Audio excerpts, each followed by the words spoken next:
Soma's baking and cooking থেকে সোমা বলছি। আগামীকাল চৈত্র সংক্রান্তি। চৈত্র সংক্রান্তির দিন কিন্তু আমরা সবাই নিরামিষ খেয়ে থাকি। সেই উপলক্ষে আজকে একটা নিরামিষ তরকারি আপনাদের সাথে শেয়ার করছি, একটা স্পেশাল ভাজা মশলা দিয়ে। চলুন তাহলে দেখতে থাকি কি কি দিলাম। এখানে কিছু সবজি কেটে নিয়েছি।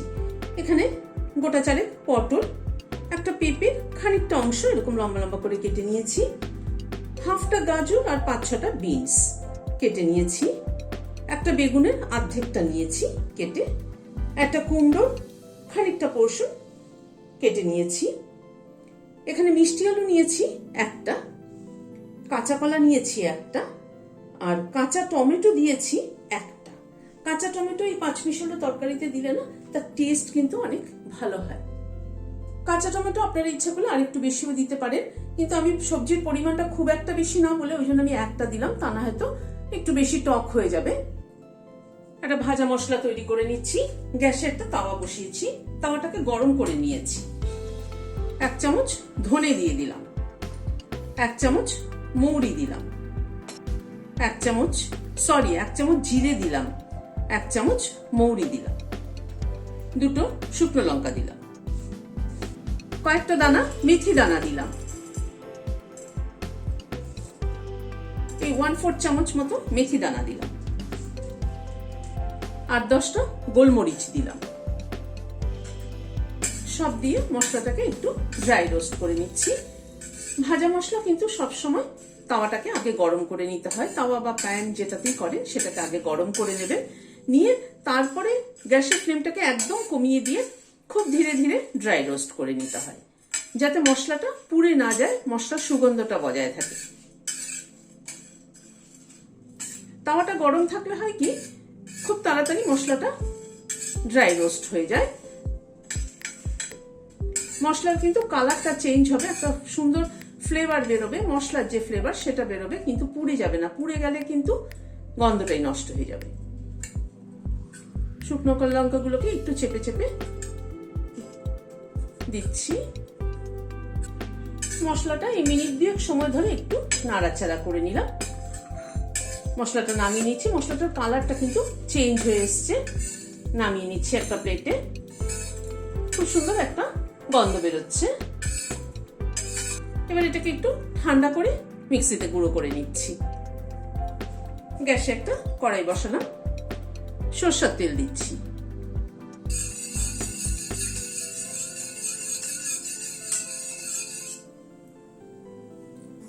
তেলটা গরম হয়ে এসছে। এখানে কটা কলার ডালের বড়ি নিয়েছি, বড়িটা দিয়ে দিলাম। বড়িটাকে ভেজে নিচ্ছি।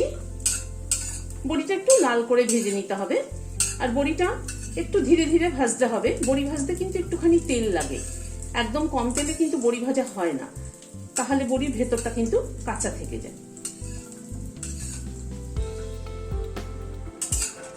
বড়িটাকে ভেজে তুলে নিলাম। গ্যাসের ফ্লেমটাকে একদম কম করে দিয়ে বড়িটাকে ভাজলাম। ওই কড়াইতে আর একটু তেল অ্যাড করে দিচ্ছি। ওই তেলে প্রথমে একটা শুকনো লঙ্কা ফোড়নে দিলাম, একটা তেজপাতা দিলাম, 1/2 চামচ 5 ফোড়ন দিলাম। ফোড়নটাকে একটু নাড়াচাড়া করে নিচ্ছি। গ্যাসের ফ্লেমটাকে একদম কম করে দিয়েছি। 1/4 চামচ হিং দিলাম।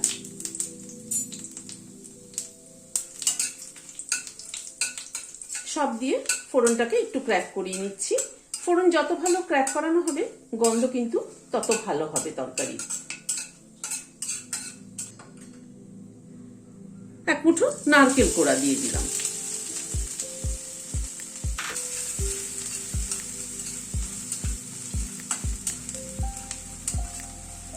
নারকেল কোড়াটা একটু নাড়াচাড়া করে নিলাম। এখানে একটা 1 ইঞ্চি আদার টুকরো, 2টো কাঁচা লঙ্কা বেটে নিয়েছি, সেটা দিয়ে দিলাম। এই আদা কাঁচা লঙ্কা বাটাটা কিন্তু একদম ইনস্ট্যান্ট হতে হবে। আগের থেকে বেটে রাখলে পরে কিন্তু অনেক সময় কি হয়, বেটে ফ্রিজে রেখে দিলে সেটা দিয়ে রান্না করে, তাহলে কিন্তু সেই ফ্লেভার কিন্তু আসবে না। ইনস্ট্যান্ট বেটে করলে পরে বা ইনস্ট্যান্ট পেস্ট করে মিক্সিতে পেস্ট করে যদি করে, তাহলে কিন্তু তার গন্ধই আলাদা হয় এবং স্বাদও কিন্তু আলাদা হয়। আদা আর কাঁচা লঙ্কাটাকে একটুখানি ভেজে নিলাম, নাড়াচাড়া করে নিলাম। হাফ চামচ হলুদ দিয়ে দিলাম।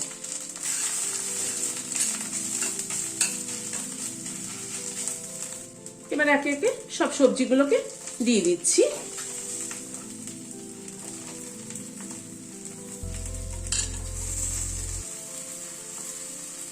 হাফ চামচ নুন দিয়ে দিলাম।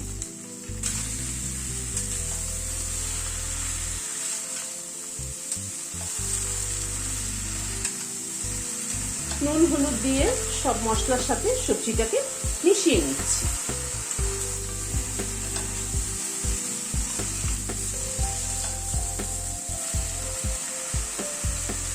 এবার একটু সবজিটাকে ঢেকে দেব।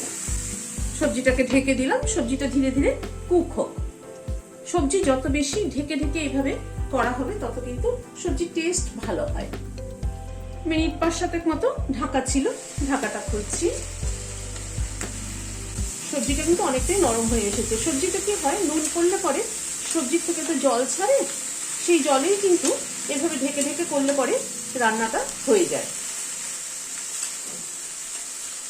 আরো অনেকটাই নরম হবে সবজিটা। আবার একটু ঢেকে দিচ্ছি। তরকারিটা হতে হতে আমরা এখানে একটা হামানদিস্তা নিলাম, বড়িটাকে গুঁড়ো করে নেব। বড়িটা দিয়ে দিলাম। বড়িটাকে গুঁড়ো করে নিচ্ছি।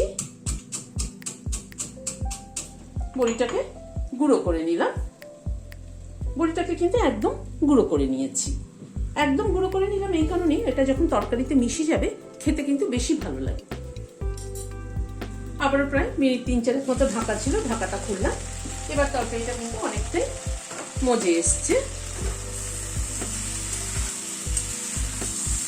তরকারিটাকে একটু ভেঙে ভেঙে দিই। সবসময় 5 পিস তরকারি দেখবেন একটুখানি ঘাটা পিটা হলে পরে কিন্তু খেতে বেশি ভালো লাগে।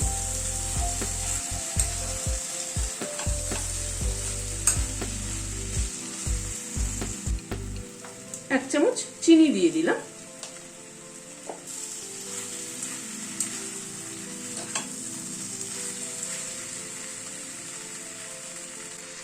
বড়ির গুঁড়োটা দিয়ে দিলাম। বড়ির গুঁড়োটা দিয়ে একবার একটু মিশিয়ে দিলাম। ভাজা মশলা যেটা গুঁড়ো করেছি সেটা থেকে 1 চামচ ছড়িয়ে দিলাম। উঁচু উঁচু 1 চামচ দিলাম। কিন্তু তরকারির পরিমাণের উপর নির্ভর করে ভাজা মশলার গুঁড়োটা দিতে হবে। এই ভাজা মশলার গুঁড়োর ফ্লেভারটাই কিন্তু তরকারির টেস্টটাকে পুরো চেঞ্জ করে দেয়। এই বড়ি ভাজার গুঁড়ো আর ভাজা মশলার গুঁড়ো এই দুটোই কিন্তু ভীষণ ইম্পর্টেন্ট এই তরকারিটাতে। সবকিছুকে মিশিয়ে দিলাম। দিয়ে গ্যাসের ফ্লেমটাকে বন্ধ করে দিলাম। দিয়ে ঢেকে দিচ্ছি স্ট্যান্ডিং টাইম 5 মিনিট, এই ভাজা মশলার গুঁড়োর ফ্লেভারটা অ্যাবজর্ব হওয়ার জন্য। রেসিপিটি কেমন লাগলো আমাকে কমেন্ট বক্সে জানাবেন। ভালো লাগলে একটা লাইক এবং সাবস্ক্রাইব করার অনুরোধ রইল। আজ তাহলে এখানে শেষ করছি। নমস্কার।